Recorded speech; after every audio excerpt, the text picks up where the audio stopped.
കൊല്ലം corporation ഭരണം UDF പിടിച്ചെടുത്തു. 27 ഡിവിഷനുകളിൽ UDF വിജയിച്ചു.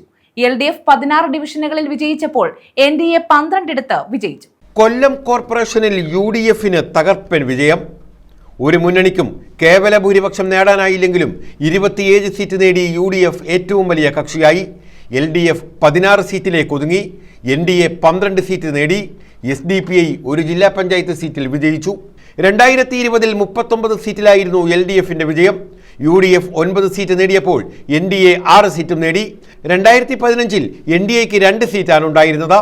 കൊല്ലം കോർപ്പറേഷനിലെ മേയർ ഹണി ബെഞ്ചമിൻ തെരഞ്ഞെടുപ്പിൽ പരാജയപ്പെട്ടു. മേയറുടെ തോൽവി ഇടതുപക്ഷത്തിനേറ്റ വലിയ തിരിച്ചടിയാണ്. കൊല്ലം വടക്കുംഭാഗം ഡിവിഷനിലായിരുന്നു ഹണി മത്സരിച്ചത്. വോട്ടെടുപ്പ് കഴിഞ്ഞതോടെ കോർപ്പറേഷനിൽ 30-ന് മുകളിൽ സീറ്റുകൾ പിടിക്കാനാകുമെന്നായിരുന്നു LDF കണക്കുകൂട്ടൽ. എന്നാൽ ഫലം വന്നപ്പോൾ LDF അടിപതറുന്ന കാഴ്ചയാണുണ്ടായത്. ന്യൂസ് ബ്യൂറോ, കൊല്ലം.